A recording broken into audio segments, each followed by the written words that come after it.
Hello students, कैसे हो सभी। तो जैसे कि लॉकडाउन असीमित काल के लिए बढ़ता जा रहा है, हमें नहीं पता कैसे स्टार्ट करेंगे, स्कूल में मिल पाएंगे या कब मिलेंगे, कोई इन्फॉर्मेशन ही नहीं है किसी के पास भी। लेकिन हम अपनी स्टडी को कंटिन्यू कर सकते हैं और कंटिन्यू करेंगे। तो आज स्टार्ट कर रहे हैं और अब की बार कंप्लीट टॉपिक्स को उठा के चल रहे हैं with NCERT book. First unit start कर रहे हैं जिसका नाम क्या है, इलेक्ट्रोस्टैटिक। क्या नाम है, इलेक्ट्रोस्टैटिक।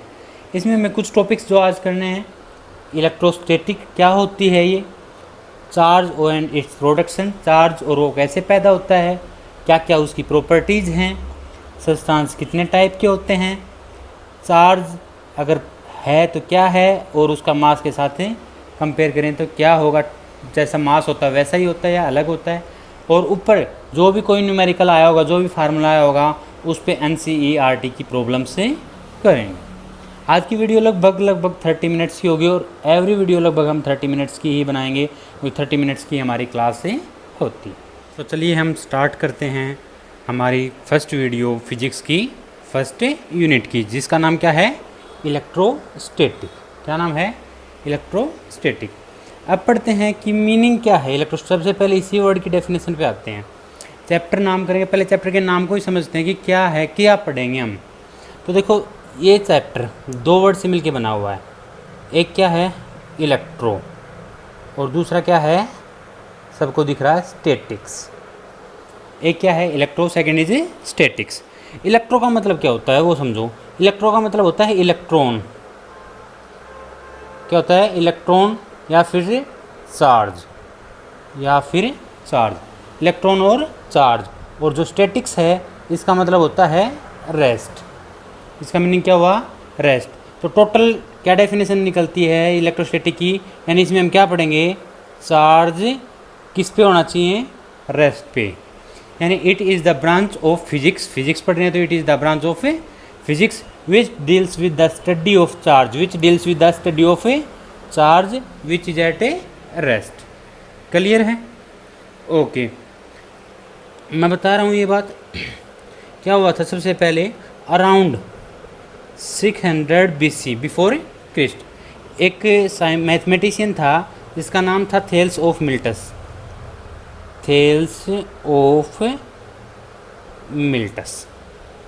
ठीक है, उसने क्या किया, उसने इस चीज़ को सजेस्ट किया था कि जब एम्बर की रोड, किसकी रोड लूँ मैं, एम्बर की रोड को, और उसको रब करता हूँ, उसको क्या करता हूँ, रब करता हूँ, किसके साथ, सिल्क या फिर वूल। किसके साथ रब करता हूँ, सिल्क या फिर वूल, ऊनी या रेशम के कपड़े के साथ। तो क्या होता है, ये स्मॉल पीसीज को अट्रैक्ट करने लगती है ये रोड। सबसे पहले इस फिनोमेना के बारे में कि भी चार्ज अट्रैक्ट करता है, किसने बताया था, 600 BC में थेल्स ऑफ मिल्टस था, ये मैथमेटिशियन था ग्रीक, जिसने बताया था कि जब एम्बर रड को, इसने क्या किया, एम्बर की रोड ली, उसको रब किया सिल्क और वूल के साथ, किसी के साथ भी, और जब देखा कि ये स्मॉल पीसीज को अट्रैक्ट कर रही है, तो यही बेस थी हमारी इलेक्ट्रोस्टैटिक की। क्लियर है, ओके। जो इलेक्ट्रिक है, आप यूज़ करते हो इलेक्ट्रिसिटी, तो ये कहाँ से आया, इलेक्ट्रिक। तो जो द नाम इलेक्ट्रिक, ये इलेक्ट्रिक कहाँ से आया है, ये ग्रीक वर्ड, लगभग हमारे जो वर्ड हैं वो ग्रीक वर्ड से आते हैं। इलेक्ट्रॉन कि कौन सा वर्ड था, ELEKTRON, ध्यान रखना इलेक्ट्रॉन की स्पेलिंग। और इस इलेक्ट्रॉन का मतलब क्या होता था, एम्बर। तो उसने सिंपल सी बात है, एम्बर रोड को इलेक्ट्रॉन कहा था, वहाँ से हम इलेक्ट्रिक चार्ज लेके चलते हैं। क्लियर है, ओके। अब बात करते हैं, सर आप ये चार्ज कर रहे हो, चार्ज है क्या, चार्ज कर रहे हो, चार्ज है क्या। तो अभी इसी चीज़ को हम चार्ज को पढ़ते हैं, मैं बताता हूँ कि क्या है, कैसे काम ये करता है। अब नेक्स्ट डेफिनेशन हमारे पास किसकी आ गई है, चार्ज की। किसकी डेफिनेशन आ चुकी है, चार्ज। पहले समझ लो, फिर इसको बारे में हम डिटेल में पढ़ेंगे। दो बॉडीज लीजिए, एक ये बॉडी ली मैंने और एक ये बॉडी, समझो इस बात को। इसके पास 5 इलेक्ट्रॉन हैं, 5 ही प्रोटॉन। इलेक्ट्रॉन पे नेगेटिव चार्ज होता है, सबको पता है, प्रोटॉन पे पॉजिटिव चार्ज होता है। इसके पास मान लेता हूँ 8 इलेक्ट्रॉन हैं और 8 ही क्या हैं, प्रोटॉन है। 8 इलेक्ट्रॉन है, 8 है प्रोटॉन है। अभी दोनों बॉडीज रेस्ट पे रखी हुए हैं, तो ये एक दूसरे को कोई भी यानी इलेक्ट्रिक फोर्स नहीं लगा रही हैं। देखो मास के कारण वजन, मास के कारण ग्रेविटेशनल फोर्स ज़रूर लगता है, लेकिन फिलहाल हम इलेक्ट्रोस्टैटिक इलेक्ट्रिक फोर्स के बारे में पढ़ेंगे, तो वो फिलहाल नहीं लगा रही है, एग्जर्ट नहीं कर पा रही है। ये बॉडी ने इसको कुछ कह रही है, ए वाली बॉडी है ये बी को कुछ नहीं कह रही। अब हम क्या करते हैं, यहाँ से एक इलेक्ट्रॉन उठा के यहाँ दे देते हैं। क्या किया हमने, एक इलेक्ट्रॉन था वो ए से कहाँ दे दिया, बी। अब ए के पास इलेक्ट्रॉन कितने बच गए, 5 की जगह 4। यहाँ पे इलेक्ट्रॉन कितने हो गए, 9।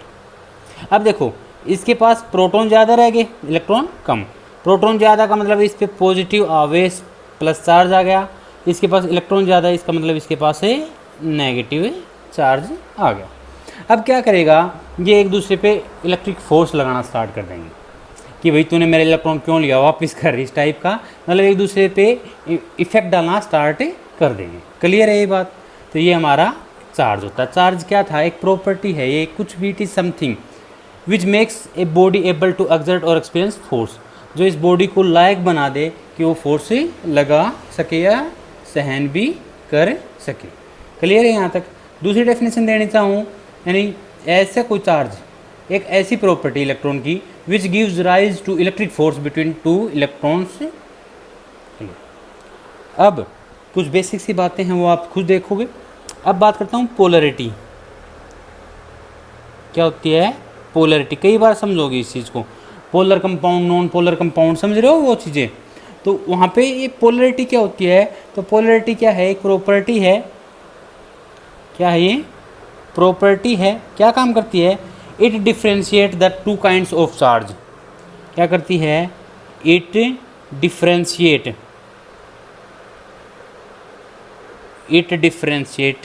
The 2 kinds of charge. 2 kind के चार्ज हमें पता है पॉजिटिव और नेगेटिव होते हैं, उनको ये क्या करती है, अलग अलग करके बताती है कौन सा पॉजिटिव है कौन सा नेगेटिव। चार्ज समझ में आ गया। चार्ज क्या थी, एक ऐसी प्रॉपर्टी, एक ऐसी कैरेक्टरिस्टिक जो कि किसी बॉडी को फोर्स लगाने के लिए, इफेक्ट डालने के लिए बाध्य कर सके। क्लियर है। पोलरिटी से हमें पता चलता है कि चार्जेस के 2 काइंड्स हैं जिनको अलग अलग करके हमें पढ़ सकते हैं। अब चार्जेस की प्रॉपर्टी के बारे में हम देखते हैं। Properties of charge, next topic हमारा क्या हो जाएगा, प्रॉपर्टीज ऑफ चार्ज।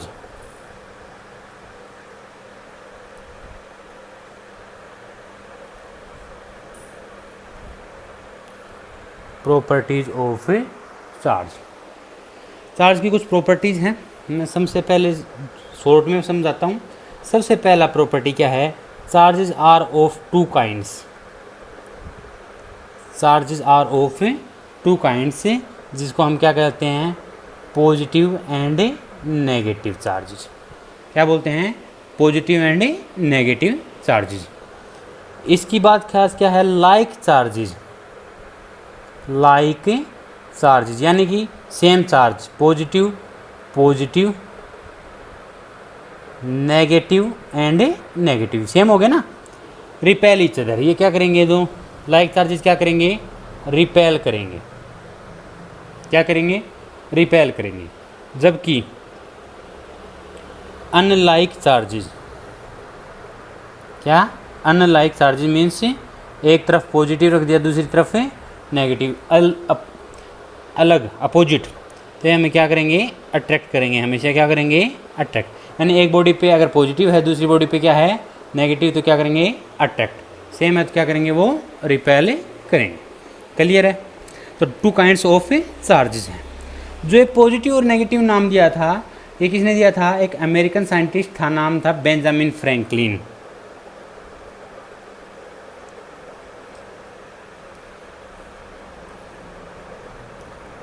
क्या नाम था इसका, बेंजामिन फ्रैंकलिन, अमेरिकन साइंटिस्ट था। इसने नाम दिया था पॉजिटिव और negative charge.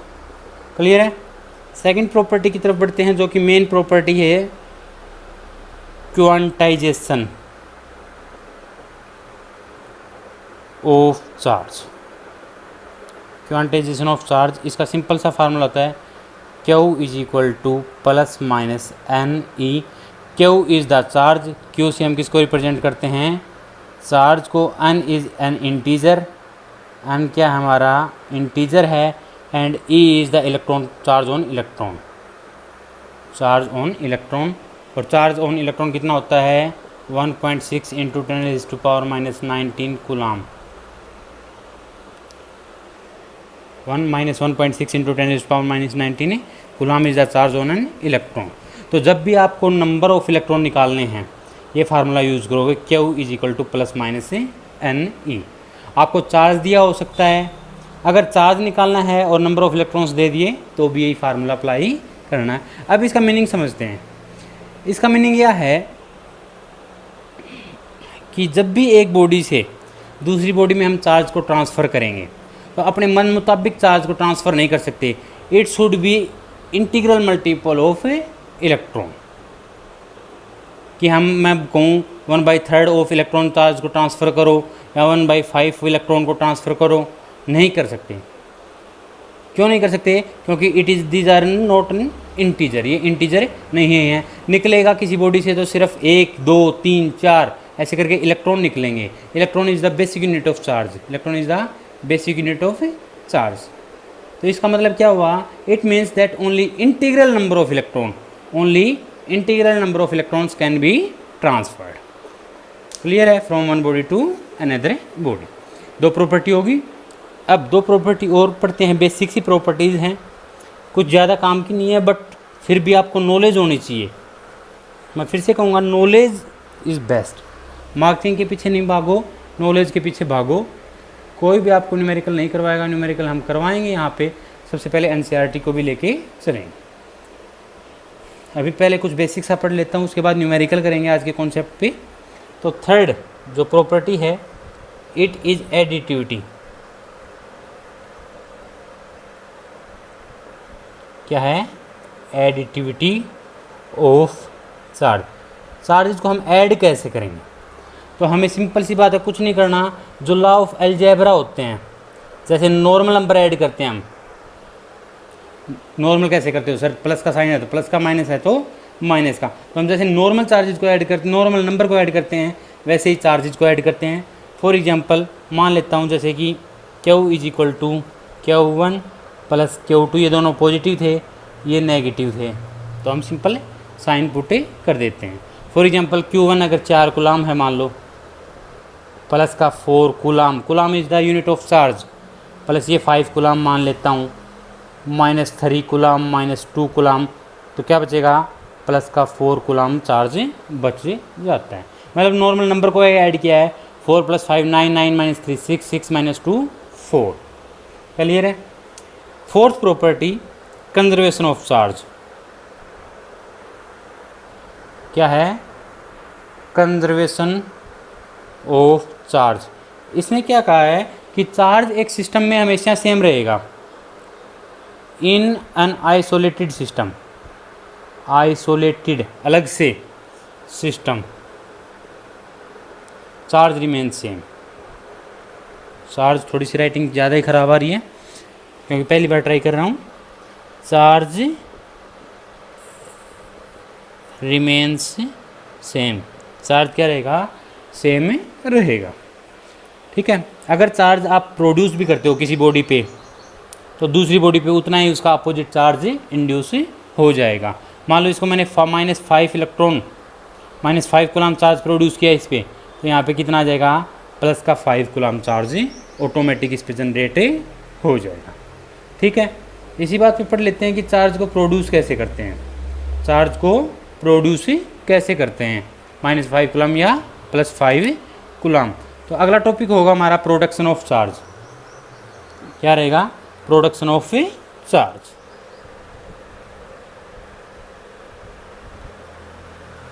Production of charge. Charge पैदा करने के 3 तरीके हम बेसिक पढ़ेंगे। सबसे पहला चार्ज क्या है, friction, charge by friction. Second क्या है, charge by induction. And third one is charge produced by conduction. 3 तरीके पढ़ेंगे, फ्रिक्शन, इंडक्शन, कंडक्शन। फ्रिक्शन क्या होता है? घर्षण। दो चीज़ों को रब करते हैं उस चीज़ पे जो एक पार्टिकल, एक बॉडी के पार्टिकल हैं दूसरी में मूव कर जाएं। तो यहीं पे क्या करेंगे, एक बॉडी मान लीजिए ये है, सेकंड वन इज ये। जब ए और बी दोनों बॉडीज़ को रब करूँगा तो हो सकता है किसी टाइम पे कुछ इलेक्ट्रॉन ए से बी पे चले जाएं या बी से ए पर चले जाएं। तो अगर ए से बी पे गए तो ए पे तो आ जाएगा negative charge, sorry positive charge, और बी पे क्या आ जाएगा? Negative charge, and charge is produced. यानी रबिंग, जब रबिंग करता हूँ तो इलेक्ट्रॉन है एक बॉडी से दूसरी बॉडी में ट्रांसफ़र कर सकते हैं और इससे क्या हो जाएगा? चार्ज पैदा हो जाएगा। Okay. Second one is induction. ये दोनों ही इंपॉर्टेंट हैं, आपसे पूछ ली जाती हैं। इंडक्शन और कंडक्शन में फ़र्क क्या है? इंडक्शन में हम बॉडीज़ का एक्चुअल कॉन्टैक्ट नहीं करवाते। It is a phenomena in which charge is produced without actual contact. और यह कंडक्शन में क्या है? It is the phenomena in which charge is produced with actual contact, without and with actual contact. ठीक है, okay. अब देखो कुछ इंडक्शन में कैसे विदाउट एक्चुअल कॉन्टैक्ट। मैंने एक बॉडी ली, इस पे चार्ज मुझे इंड्यूस करवाना है। अभी क्या है, इसके पास इलेक्ट्रॉन जितने हैं उतने क्या है इसके पास है प्रोटॉन है। इलेक्ट्रॉन प्रोटॉन इक्वल है तो मतलब क्या हुआ? न्यूट्रल हुई है। क्या हुआ? न्यूट्रल। अब एक रोड लेके जाता हूँ मैं इसके पास, क्या लेके गया? रोड। ये रोड है पॉजिटिव चार्ज। तो इस रोड ने क्या किया? इस बॉडी के इलेक्ट्रॉन को अपनी तरफ अट्रैक्ट किया। क्या किया? इस बॉडी के इलेक्ट्रॉन को अपनी तरफ, और जो प्रोटॉन है उनको रिपेल कर रही है। प्रोटॉन को क्या कर रही है? रिपेल। नेक्स्ट स्टेप, मैंने एक वायर ली और यहाँ से मैंने अर्थ में कनेक्ट कर दी। क्या कर दी? अर्थ में कनेक्ट कर दी। तो सारे के सारे प्रोटॉन वायर कंडक्टर में से होके कहाँ आ जाएंगे? अर्थ में आ जाएंगे। कहाँ आ जाएंगे? अर्थ में। The phenomena of sharing of excess charge to earth. ज़्यादा चार्ज अगर बच जाता है वो हम किसको दे देते हैं? अर्थ को। और इस फिनोमिना को हम बोल देते हैं अर्थिंग या फिर ग्राउंडिंग। अर्थिंग और ग्राउंडिंग। क्लियर है? तो अब सारा पॉजिटिव चार्ज किसके पास आ जाएगा? अर्थ के पास। इस रोड को भी हम यहाँ से हटा लेंगे बिना टच किए। और अब इसके पास क्या बच गया? खुद देखो, सर इसके पास बच गया सिर्फ और सिर्फ इलेक्ट्रॉन। और इलेक्ट्रॉन का मतलब क्या हो गया? Negative charge. क्लियर है? अगर बात करूँ कंडक्शन की तो मैं फिर से एक बॉडी लेके चलूँगा, लेकिन अब की बार एक्चुअल कॉन्टैक्ट करवाएंगे। इसमें चार्ज इंड्यूस करना है। मैंने क्या किया? एक बॉडी और लेके गया और वो बॉडी इसको टच करवा दी जिसमें नेगेटिव चार्ज था, जिसके पास है नेगेटिव चार्ज। इस नेगेटिव चार्ज ने, सेकंड बॉडी की नेगेटिव चार्ज ने क्या किया? इस बॉडी के प्रोटॉन्स जो थे, पॉजिटिव चार्ज जो थे, उनको इस बॉडी में ट्रांसफ़र कर दिया और इलेक्ट्रॉन को रिपेल किया। तो प्रोटॉन सारे यहाँ पे आ गए, इलेक्ट्रॉन अभी भी इसी के अंदर हैं। दोनों बॉडीज़ को मैंने रिमूव कर दिया तो फर्स्ट बॉडी में सिर्फ नेगेटिव चार्ज बचता है। क्या बचता है? सिर्फ नेगेटिव चार्ज। इसमें एक्चुअल कॉन्टैक्ट होता है, इसमें एक्चुअल कॉन्टैक्ट नहीं होता है। तो चार्ज पैदा करने के 3 तरीके थे। ओके। अब इसी हिसाब से चार्ज ट्रांसफ़र हो सकता है या नहीं। जो सब्सटेंसेस हैं, जो मटेरियल हैं, उनको मोस्टली 3 कैटेगरीज में पहले डिवाइड करते थे, हम पढ़ते भी थे, कंडक्टर्स, सेमीकंडक्टर्स और इंसुलेटर्स। लेकिन एक 4th कैटेगरी भी हमें पढ़नी है 12th क्लास में। तो बात करते हैं types of materials, types of substances, types of substances. तो first is conductor, first is conductor, second is semiconductor, third one insulators, insulators. Conductors क्या होते हैं? जिसमें चार्ज फ्लो कर सके, वो सब्सटेंसेज जिसमें चार्ज क्या कर सके? फ्लो कर सके, चार्ज कैन फ्लो। सेमीकंडक्टर्स जो कुछ इंसुलेटर की तरह बिहेव करें, कुछ कंडक्टर की तरह, मतलब पूरे चार्ज को फ्लो ना करने दे, कुछ चार्ज फ्लो कर सकता है। इंसुलेटर की बात करूं तो जिसमें चार्ज फ्लो ना हो पाए। एक 4th वन और है डाई इलेक्ट्रिक, बिल्कुल अलग क्लास है। एक 4th वन और है डाई इलेक्ट्रिक। डाई इलेक्ट्रिक क्या होते हैं? These are the insulators. Dielectrics क्या होते हैं? ये भी एक इंसुलेटर होते हैं, but these produce the effect of this produce electric effect. लेकिन जो कंडक्टर इफेक्ट पैदा करता था, प्रभाव पैदा करता था, वही ये सब्सटेंस भी प्रभाव है उसी टाइप का पैदा करेंगे। क्लियर है? ये थे 3 टाइप के सब्सटेंसेस। अब देखो चार्ज क्या हुआ, बेसिक यूनिट। एक टाइप से इलेक्ट्रिक फोर्स की चार्ज क्या हुई, बेसिक यूनिट। ऐसे एक बेसिक चीज़ होती है मास। एक क्या होती है, बेसिक यूनिट होती है मास। तो देख लेते हैं दोनों में कंपेयर करके क्या चक्कर है, सेम होते हैं या थोड़ा बहुत डिफरेंस भी होता है। कई बार कंपैरिजन पूछ लिया जाता है, तो उसी चीज़ को बता देता हूँ मैं। एक तरफ चार्ज नोट कर रहा हूँ और एक तरफ मास। आज का लास्ट टॉपिक है, दोनों में क्या डिफरेंसेस हैं, सेम है या नहीं है। तो चार्ज की बात करूँ, पहला point, charge can be negative, positive and zero. Charge क्या हो सकता है, नेगेटिव हो सकता है, पॉजिटिव और जीरो भी हो सकता है। मास की बात करूँ तो मास इज ओनली पॉजिटिव। मास हमेशा क्या रहेगा, पॉजिटिव रहेगा। सेकंड की बात करूँ, charge does not depend on velocity. जो वेलोसिटी होती है उस पर चार्ज डिपेंड नहीं करता है। लेकिन मास बिल्कुल, हाँ, mass depends on velocity. Mass will decrease, mass कम हो जाएगा with increase in velocity. Third point बात करूँ तो चार्ज रिमेन्स कंजर्व्ड। इस सिस्टम में क्या रहता है, सेम रहता है, और मास है वो सिस्टम में कंजर्व नहीं रहता है। It can be easily converted into energy. हम इसको किस में कन्वर्ट कर सकते हैं, एनर्जी। आपको इक्वेशन याद नहीं है तो मैं बता देता हूँ, आइंस्टाइन की थी, E = mc²। E is the क्या होती है, energy, m is the mass और c is the velocity of light, जिसकी वैल्यू होती है 3 × 10⁸ मीटर पर सेकेंड। फोर्थ पॉइंट की बात करूं तो चार्जेस के द्वारा जो फोर्स लगता है, चार्जेस के द्वारा जो फोर्स लगता है, इट कैन बी अट्रैक्टिव। क्या हो सकता है ये, अगर अनलाइक चार्जेस हैं तो अट्रैक्टिव होंगे, और रिपल्सिव। लेकिन जो मासिव बॉडीज़ के बीच में ग्रेविटेशनल फोर्स लगता है, हमेशा क्या रहेगा, अट्रैक्टिव। हमेशा क्या रहेगा, अट्रैक्टिव रहेगा। फिफ्थ पॉइंट जो है, charge can not exist without mass. It can not, ये एग्जिस्ट ही नहीं कर सकता अगर मास नहीं होगा तो। क्योंकि अगर किसी बॉडी का मास नहीं हुआ, तो वो एग्जिस्ट ही नहीं करेगी। क्योंकि सबसे पहले डेफिनेशन आती है मैटर की, और matter is something which have मास, तो सिंपल सी बात है, बिना मास के तो हम मैटर की ही कल्पना नहीं कर सकते, सोच नहीं सकते, तो चार्ज तो बहुत दूर की बात है। लेकिन मास can exist, it can exist without charge. Neutral bodies हैं उन पर चार्ज नहीं होता, लेकिन उनका मास तो होता है। तो आज के टॉपिक को हम यहीं पे ख़त्म करते हैं। अब इस पे जुड़ी हुई कुछ NCERT की प्रॉब्लम से देख लेते हैं, जो 1-2 हैं आपको ज़रूरी हैं। ये रहा फर्स्ट क्वेश्चन आपकी स्क्रीन पे। How can you charge a metal sphere positively without touching it. हमें किसी मेटल स्फीयर को पॉजिटिव चार्ज देना है, किसी मेटल के स्फीयर को क्या देना है, positive charge without touching it. वो फिनोमिना नहीं होगी, कौन सी फिनोमिना, इंडक्शन। उसमें भी तो बिना टच किए हुए हम क्या कर रहे थे, चार्ज प्रोड्यूस कर रहे थे। तो हम क्या करेंगे, सर पॉजिटिव चार्ज पैदा करना है, तो हम क्या करेंगे, यहाँ पे एक रोड लेके आऊँगा नेगेटिव चार्ज की। अब ये नेगेटिव चार्ज क्या करेगा, इस बॉडी के पॉजिटिव चार्ज को अट्रैक्ट करेगा और नेगेटिव को क्या करेगा, रिपेल। फिर हम इसकी अर्थिंग कर देंगे। अर्थिंग का मतलब एक्सेस चार्ज जो था उस वो क्या दे देंगे, अर्थ को दे देंगे। तो सारे इलेक्ट्रॉन कहाँ से, यहाँ से निकल के अर्थ में आ जाएंगे। फिर वायर को भी रिमूव कर देंगे और इस बॉडी को भी रिमूव कर देंगे, और आपके पास सिर्फ और सिर्फ क्या रह जाएगा, एक पॉजिटिवली चार्ज्ड स्फीयर रह जाएगा। ये था हमारा फर्स्ट क्वेश्चन, समझ में आ गई होगी।